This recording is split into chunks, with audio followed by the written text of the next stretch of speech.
Hey, what's up? We're I the Mighty. And we're hanging out with Rob on Punkvideosrock. It's the second time that you guys are on tour with Coheed and Cambria, and this right here means something to both of you right here.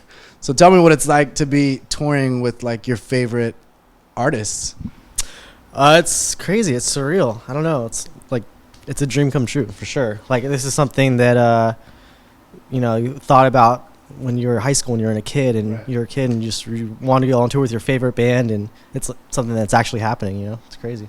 Yeah, something we're hoping was going to happen since the first time it happened. So it's nice to go back out with them, and also with Glassjaw, who's been a big influence, especially on Kristen Blake. It's a very serendipitous tour. It's a very serendipitous tour for all members.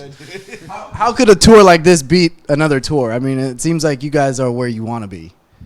I mean, of course, maybe headlining and having Coheed open up for you guys sometime. Okay, well, back to reality. No, we've been extremely, extremely fortunate with all the touring that I think we've done the last couple of years, and also future tours that we have. We're extremely fortunate, so it's a good year. Now, the last time I spoke with you guys barely signed to Equal Vision. You guys have been with Equal Vision since. What is it like being able to say you've been with a band or with a label for so long? Because a lot of bands, jump around. You guys have been stable. It's awesome. It's like collectively, it was or individually, I guess it was each of our favorite label before we signed. And when that happened, it was just that was a dream come true. And they couldn't be better. Like they're the sweetest people. It's really like family, as cliche as that sounds, but they treat you so well. It's like a small, tight-knit group. And then, a lot of our favorite bands, like Coheed, started on Equal Vision, Armor for Sleep, Pierce the Veil, Circa, Alexis on Fire, Armor for Sleep. Yeah, again. Did I say Armor for Sleep? Yeah. And it's cool how like our homies, like the bands that we started out with, like Hail the Sun and A Lot Like Birds, have also both joined the label too. It's definitely it's so again our whole career I feel is serendipitous, but it's pretty crazy how like the first national tour we ever did was with Hail the Sun, A Lot Like Birds, and now they're both like our label mates as well. That's another thing that I've noticed with you guys. You guys are the true definition of if we go up, you guys go up with me, because you guys have been touring with a lot of your friends a lot, just like you had mentioned. Is that an input that you guys have been able to do, or it's just coincidence that it's continuing to happen that way? I don't know. I think we just want to tour with good bands and our friends. Our friends are in good bands, so that helps. And what else? Yeah, I mean, we always want to make it happen, but obviously, like, it needs to make sense. But, as we've been growing, they've also been growing. And, like, we took Hail the Sun out as main support for our headliner. Right. And they were absolutely worth, every dollar that we paid them for that slot. So it's, it's all made perfect sense, just that we're all coming up together. And we all might as well take each other out because our fan bases do cross-pollinate well. So. Right. Today's a big day for you guys. You guys released your short film. Because that was not a music video. That was a straight up short film for Slow Dance Forever. Tell me a little bit about creating this video. I think it was the biggest budget video we've ever. Yeah, for sure. It was, yeah. But it was cool. We've always wanted to do a video that. It didn't have any of the four of us in it. Like, we had actors, like, playing the part, and they're, like, I mean, I'll talk about you even though you're right here. Like, so many of Brent's lyrics are, tell a story. Yeah. So it lends itself. We've always felt like a video would be really cool to do that, accompanies what he's singing about and is written about lyrically. And this was one that we were able to do, and I think we're all just so stoked. It's my favorite video we've ever done. No, it's up there. Yeah, it's up there for me too. I don't know how you guys will top that for the next one, so you guys better think really hard. Better hire Brad Pitt and get Martin Scorsese to direct the next one. We do very rarely get to do a video that translates exactly with what the lyrics are. Usually it's like unfeasible. I mean, even for this, we had a bunch of different treatments written for it, and we were all just pretty adamant, like, no, for this video, especially for this story, for what the song is, especially for it being like a fan favorite for the record. We really wanted to keep it true, which included renting an airplane set, which was like most of the budget for the film, for the video. But yeah, we're really stoked with how everything turned out. What was that airplane scene like? I've always been curious whenever I see something going on in an airplane in a film. So what was that like, making it happen, actually? That's probably a question for our director, Ernie Gilbert. But I mean, I'm starting to think the band was not involved in the shoot at all. it is the most hands-off. It is the most hands-off we've ever had for any sort of video. A lot of it was Ernie Gilbert's vision. Okay. We all helped bring that vision to light from the beginning, from the ideas and stuff. But as far as how everything played out, that was all Ernie, and he did a really good job. I remember when you guys were starting out, majority of your songwriting was stories that you guys were making, and then you guys moved into putting real life situations. With this one, what was the idea behind it? I wish I could say there was more to the story other than I just thought of it, but I've always been really into ghosts, and there's a thing that happened to me when I was a kid where I was a kid, I don't know whatever happened, but it felt like maybe I was visited by something, and that's always kind of like stuck with me a little bit. So that was sort of like the initial, the very beginning of that idea. But no, it was just Blake demoed out the music for it, and I was just driving around San Francisco listening to it and wrote it on the way home from a bartending gig that I was doing at the time. And yeah, that was it. Now this song comes from the newest album, the third album and second album on Equal Vision. Who were you guys working with on this record as far as a producer? Did you guys go back to Eric Ron, or did you guys do this yourselves? We did it with a guy named Mike Green, who he's done like Paramore. Most notably, we wanted to work with him through one of his albums that he did, Selfish Machines by Pierce the Veil. Him and Courtney Ballard was his like assistant producer, engineer for it, and they were fantastic. We loved working with them. Yeah. I was just gonna say Chris Crummett mixed it, which was a big part of it too. That was another person we wanted to work with for a while too, and yeah, he's an amazing mixer. So it was cool to have him be a part of it as well. Now, can you guys walk me through the transition of the style of music that you guys have been creating from the first record that you guys dropped to the new one that's out now? I think it's not really a conscious thing. I think it's just we've always just wanted to write what comes naturally. I guess that's the only thing we've ever talked about doing is like we're gonna write what we want and hopefully people like it, because we're gonna be playing these songs a while, and I don't know, you just want to be able to stand behind what you're writing. And I think in the get-go there's some music that we haven't ever released, like from the very first recordings we did that we'll like tell that story later, but like a lot of that, all of that music was written by Ian and Brent, and it's much more, I think, like storytelling, like much more singer-songwriter vibe, and like Chris and I just wrote bass and drum parts on it, and then as we, after that, and then we started writing together. I think it was just kind of a natural progression as far as the music taking shape, and who knows what the next record will be. Maybe a combination of all of it. Maybe, I don't know, maybe we'll go like super heavy.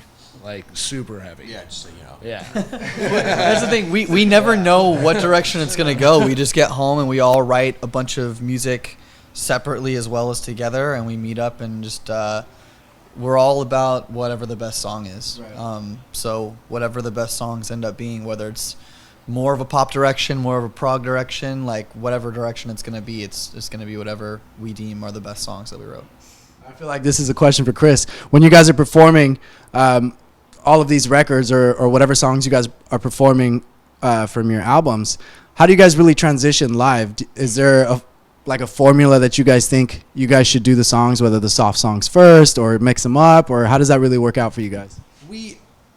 When formulating a set list, like we kind of just, I mean, a lot of it has to do with the songs that we're pushing at that time. For example, the songs that have music videos out for right now are Psychomachia and Slow Dancing. Though we're not playing Slow Dancing on this tour, we are playing Psychomachia.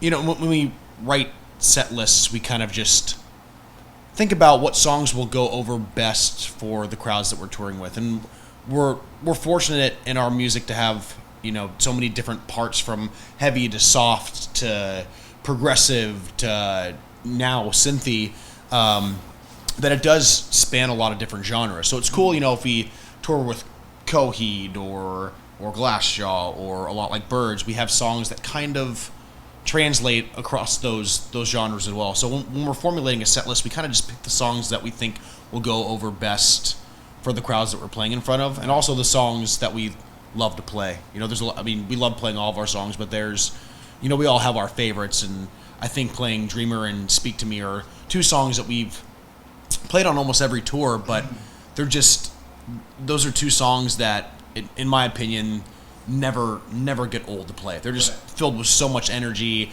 and the crowd goes nuts, and it's just such a fun time to see the reaction every time you play those songs. For this record, Connector, which was the hardest song to really put out there?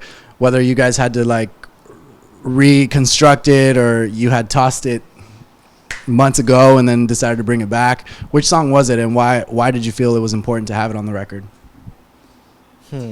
That's a difficult question. We threw away a couple, like Fox and the Hound wasn't written at all. We kind of started to realize, one, there was like hardly any political stuff on the record, and I feel like that's always kind of been a staple of our sound too, and that kind of bothered me a little bit, and I know I wanted to get something in there. We also thought that maybe the record was a little on the pop side, and we wanted to write something a little bit heavier.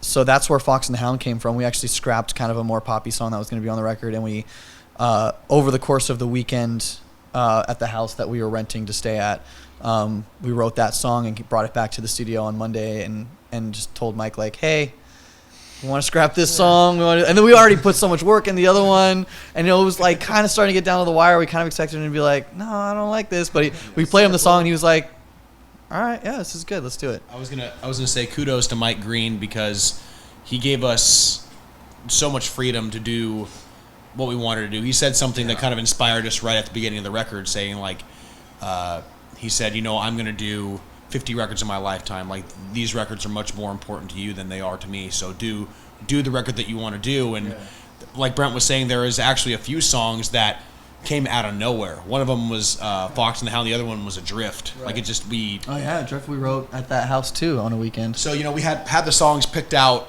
that we were going to record, and then we were like, hey Mike, we have a new one. He goes, okay, that's cool. And then Fox and the Hound came around, and we go, hey Mike, we have another one. So kudos to him for being so supportive of our vision of the record. And he really did help craft the record from beginning to end, and it was just such a good experience working with him. He was very accepting of our changes, and we're a very particular band from our parts and the way we write music, and he was always understanding no matter what we wanted to do. So that's the truth. As annoyed as he may have gotten, he was understanding.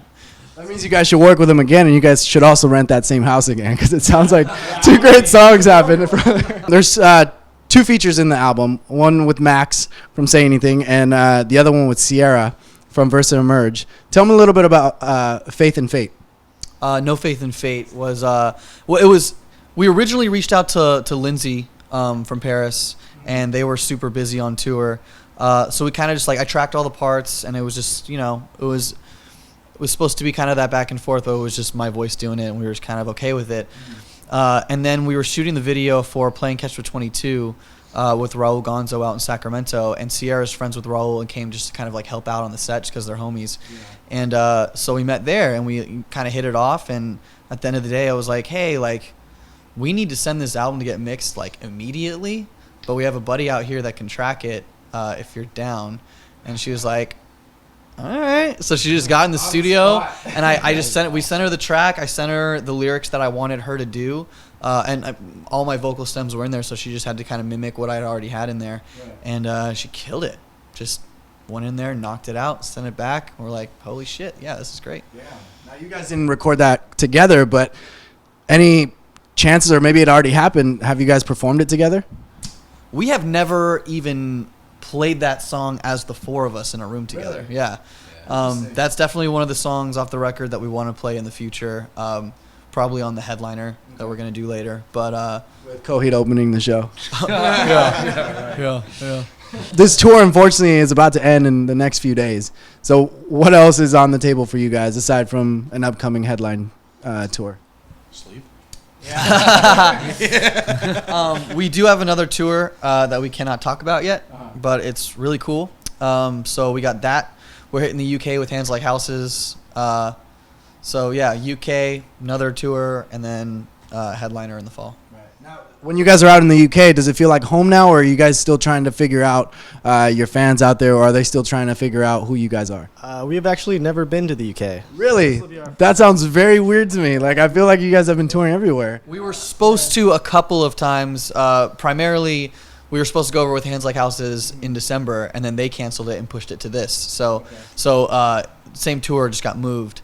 But yeah, finally hitting it in like 6 weeks. So what else have you guys not hit? Because I could have sworn you guys have been all over the map. Nope, just the United States a lot. And Canada. And Canada. Yeah. And we played one show in Hawaii, which was awesome. Yeah. We're gonna do that. yeah, We gotta do that that was a again. fun time. Yeah. We gotta do that again. What was that, like a festival? Was that a show? Yeah, it was like this guy Lee, who's awesome, dude. Him and his dad own this venue in Honolulu called Hawaiian Brian's, and he hit us up. It was after we played Warped Tour in 2014, and he hit us up, and they brought us out there, like put us up for a couple nights, and they were awesome. Like they showed us around Hawaii.